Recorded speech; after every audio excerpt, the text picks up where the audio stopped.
Hi everyone, nice to meet you. So I'm Francois.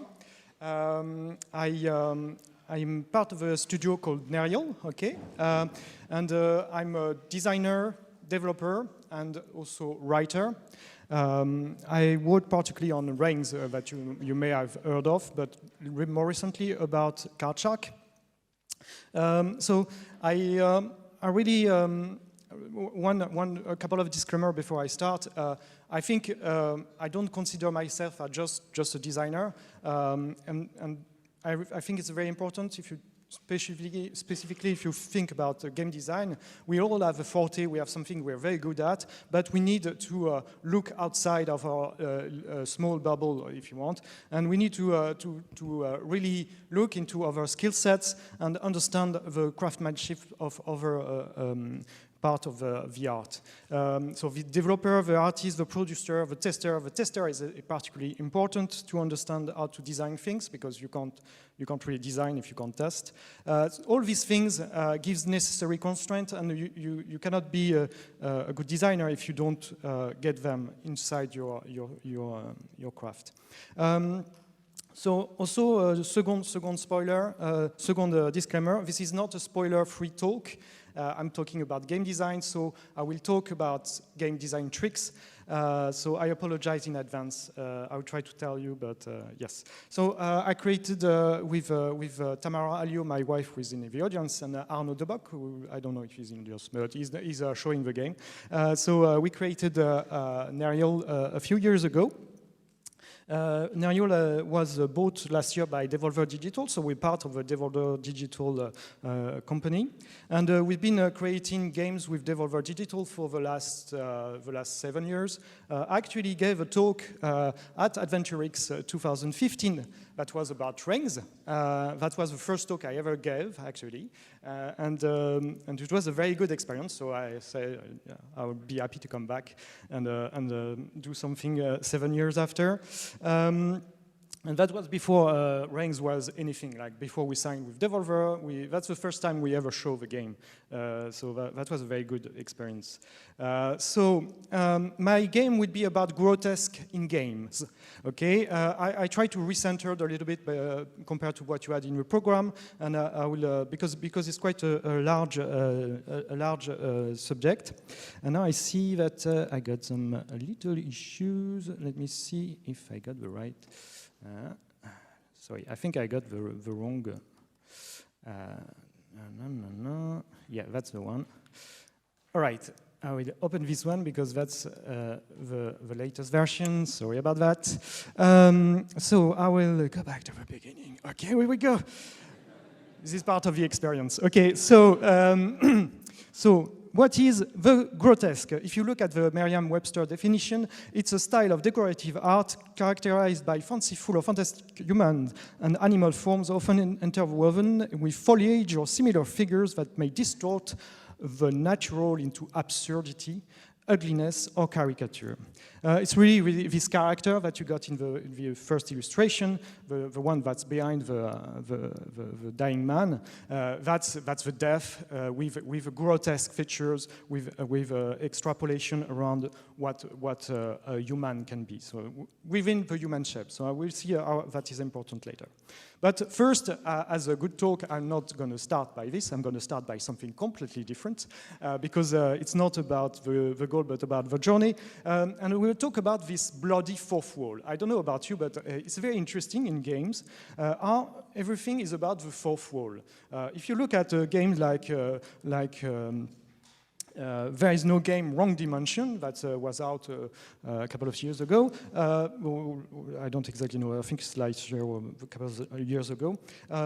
This game is all about breaking the fourth wall. Like every second of the game, you break a new fourth wall. Okay. But it's very present everywhere. So this is bingo. The bingo about Monkey Island. Someone posted that on Twitter when it was nice. On Twitter just before the launch, and say Ron, is this accurate? Can we actually fill the bingo? And he said, yeah, you can fill all the bingo part. But I'm gonna show you the fourth wall bingo of this Monkey Island, and it's quite. When you look at it, there's a lot of fourth wall breaking. Like, okay, NFT joke, that's definitely fourth wall. Never spend more than X on a game, that's another fourth wall. Jack Sparrow Disney reference. Ask me about Loom. Influencer joke. Gubberish with text choice. Someone looks directly at you, the player. So this is very like this is definitely something that's very present in games. And I want to ask you, why do you think there's this fourth wall breaking always in games? And the answer is that there's literally no fourth wall in games. That was a bit classic things. Is that if you look at a game, there's no video games that's not entered. That's not starting by the player taking something and controlling the game. And if you look at Elden Ring, it's very clear. You're over the shoulder of your hero, looking at the world and moving your character around. In something like Inscription, you're actually the character, looking through you're looking through the eyes of the character, and you're manipulating the cards. Even a game like Black and White, which is a god game, so more like strategy and RTS, you actually see your hand as a god hand inside the game, and this is the hand of the player and how it interacts with the world. Even games that don't have at all this point of view of the player on the game, you see that the interface of something like Infinifactorium is designed to facilitate the interaction between the player and the world. So this is something very, very strong in games. And in some way, the games are the best, are something that Brecht would have loved. So Brecht is a dramaturge from the 19th, 20th century who was very tired of the old bourgeois theater. You know, the thing where rich people go in a theater and things happen to them, but then it's like a very distant theater, okay? Something that flatters them, that makes them feel good, okay? But that doesn't really question their life choice, if you want. And Brecht was very annoyed with this. He wanted a theater that's a radical, that's engaged, and he said that to do that, you want to break the fourth wall. And some way, games are great because they don't have this fourth wall at all. So you actually implicate your player really inside the game, inside the thing you want to say through the game. So this is great. In some way, games are pure audience amplification. So you can, since it always starts from the player taking a controller or a mouse or whatever, there's no fourth wall, so there's no veil of filter between the player and the game. You're literally sorting the snippets of videos inside Immortality. You're the guy, you're the person who produced the film in some way. And so this is if you're not into it, if you're just sleeping in your seat, nothing will happen. So this is the best answer to Brecht's problem. You are unraveling the thread of the game, it's your doing, and it gets you to experience a very engaged point of view. But at the same time, games are also pure entertainment and pure escapism, okay? So in a game like God of War, in some way, it's a pure adrenaline thrill with no much afterthoughts, okay? You just go, and it's a roller coaster, it's nice, but it doesn't really invite you to be radical and to think about your actions. In some way, it's not always black and white. Like, you can say that God of War is a pure audience implication game, okay, also, because it has this thing about the son and the father. It's with all these old developers making games with children. So it really has interesting themes, and it develops a nice take on a very strong IP. In the same way, you could say that immortality is a pure entertainment too. Like, let's not. There's definitely a voyeurist aspect to this game. It's a lot of very, very beautiful bodies, both female and male. You have for every sort of taste, but they don't have much clothes very quickly in the game. So this is a very, in some way, every game is a bit a mismatch of both tension, if you want. If you want to convince your player to drive your game, you will always have this sort of tension between entertainment and implication. Generally, when you want to convince player to drive your game, you have three main ways. Okay, you have the fantasy. So it's when you try to convince people that they can be kings or god of wars and generally around the idea of power fantasy, which is very strong and about killing everyone in the room.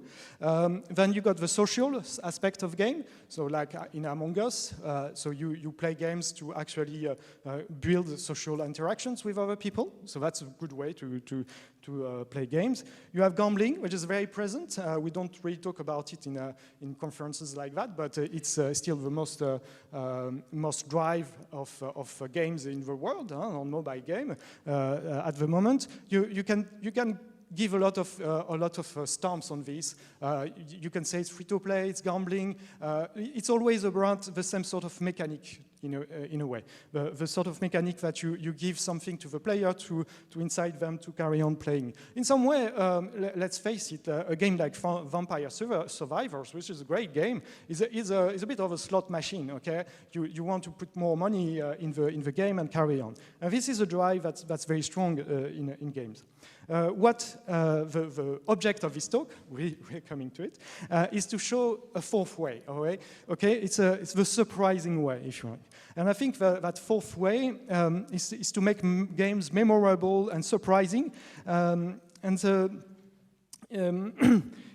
because you will see, if you are able to do that, you have actually a very good way to market the game behind, because it creates buzz, it creates lore around the game. If you manage to get this surprise, and the aim of this talk is to put some meat behind this trick, the trick that Dan Mullins pulled off when he's doing an inscription, when the card starts to talk to you. Okay, what happens here exactly? And I will try to explain that, and that is the grotesque. Okay, it's how you challenge the expectations of your player, or you punch them in the face, or you surprise them, or you are grotesque. So let's get back to the main part of this talk. No, sorry, another detour. I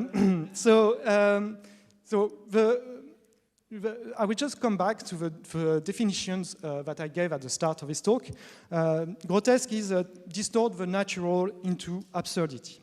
And we go back from there, from a very important element that's sort of implied when we do game design, but that's very strong. It's, us humans are very good at recognizing stuff and pattern recognition. So if I give you a cat, yeah, you will see another cat, you will know what it is. A third cat, that's another thing you recognize, and that's a lot of cats.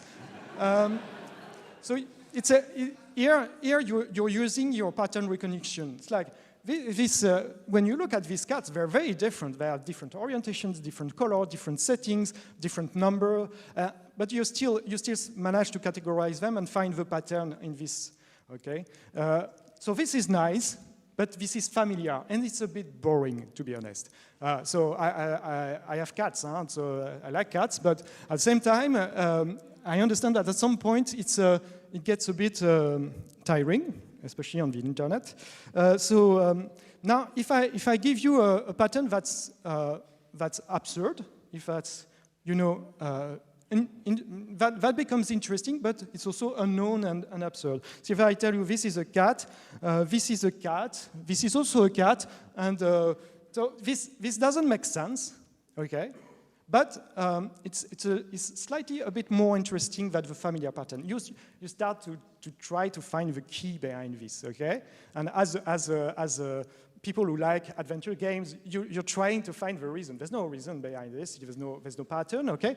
But it intrigues you, intrigues you. And basically, the grotesque is about creating a tension between the familiar and the absurd, and how you manage to do this trick that bind things together through meaning and still bring things forward and somewhere else. So if I give you a cat, I give you 2 cats, I give you 3 cats, I give you almost a cat, and meta cats. So here you see we're doing something different. That's between the absurd and the familiar. You still recognize the pattern because you have cats, okay? But there's a gradation. You have more and more cats. You have variations in the way the cats are represented, from a drawing to a cat that's trying to hide to all these weird cats, to alpha cat. So this is a very small example, but this is the sort of trick we do when we develop our game design. So this dynamic is at the heart of art, humor, and society. In some way, it's the language, okay? Basically, it's our messy but very precious ability to bind things together, to bring new meanings. Like it's poetry, it's music, it's how you hate and you love. It's the way you build the Tower of Babel in some way. This idea, I didn't find this idea just like this. This is built on the writings of Wittgenstein. When he starts the Tractatus Logico-Philosophicus, he starts by establishing that the language is this toolbox, and he uses the elements of the toolbox to build the notions and the concept he's gonna play with. And this is a bit what we're doing when we create games. So why is the grotesque, this mutation of familiarity, so potent in video games? It's a bit like in a very classic representation that itself is a bit boring and old-fashioned, but effective.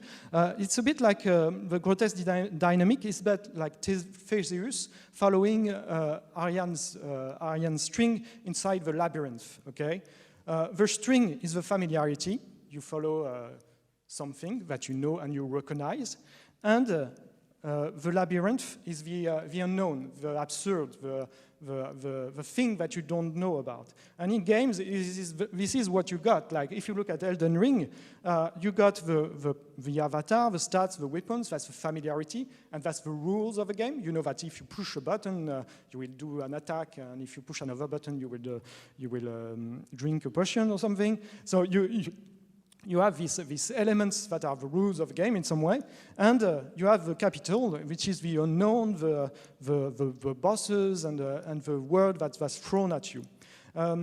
If you want, this is a bit like Narcissus. Video games are by definition driven by the player. Okay, it starts at their self, which is a Narcissus. That's the familiarity. That's me, okay, player. I know how to play games. I learn how to play games. I have habits. I have things that I know and I'm familiar with, okay.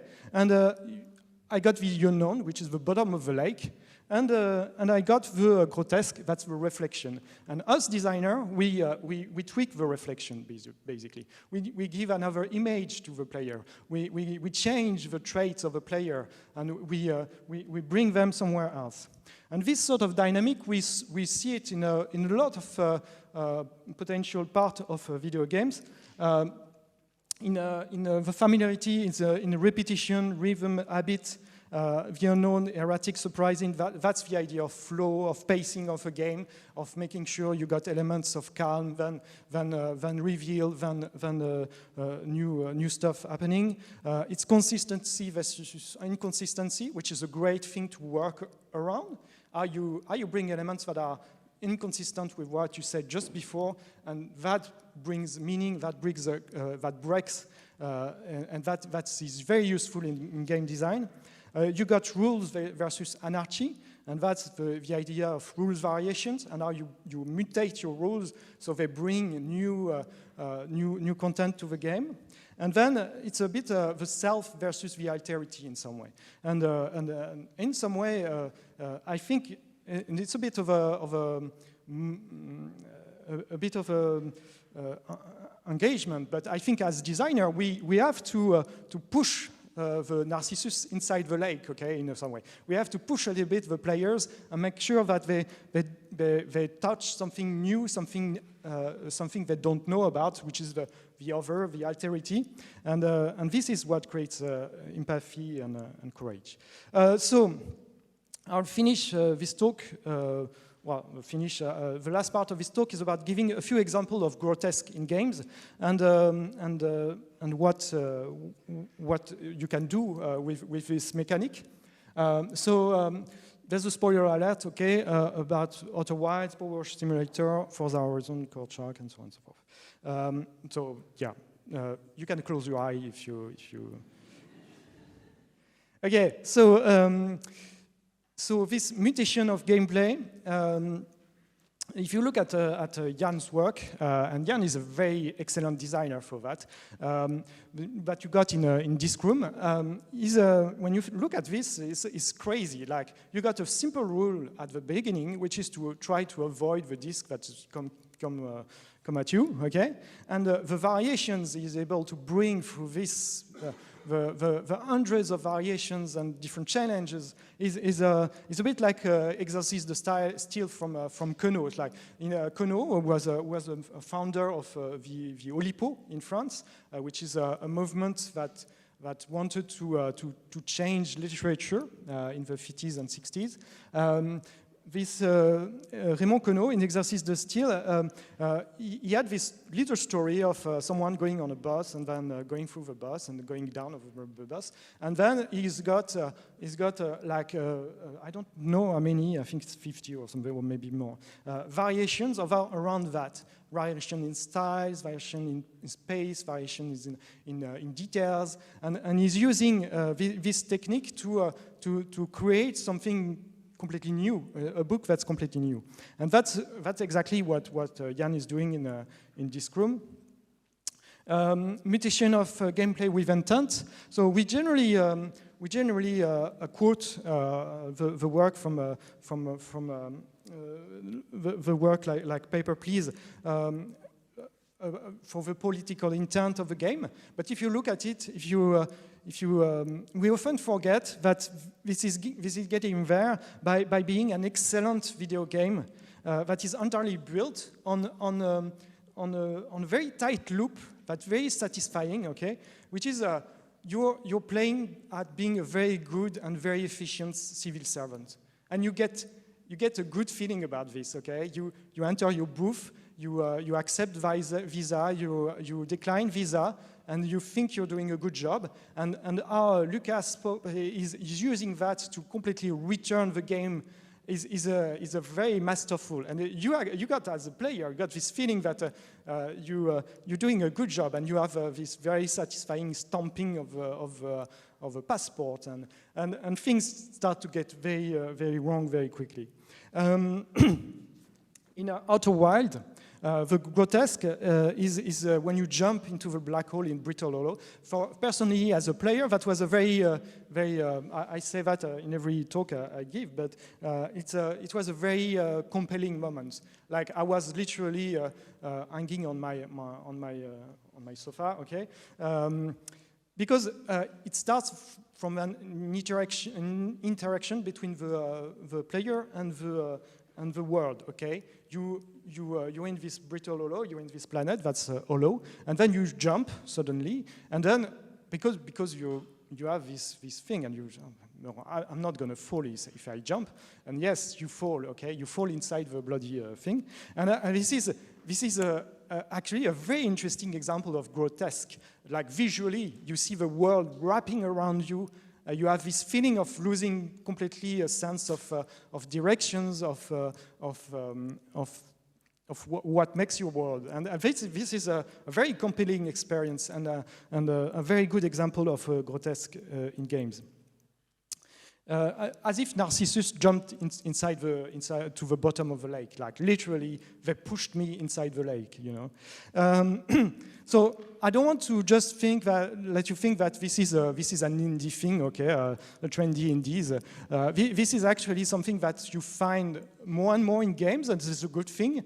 You find it in a game like Power Wash Simulator, which you don't expect this game to actually bring you to new frontier, but you actually have to wash a rover on Mars, okay?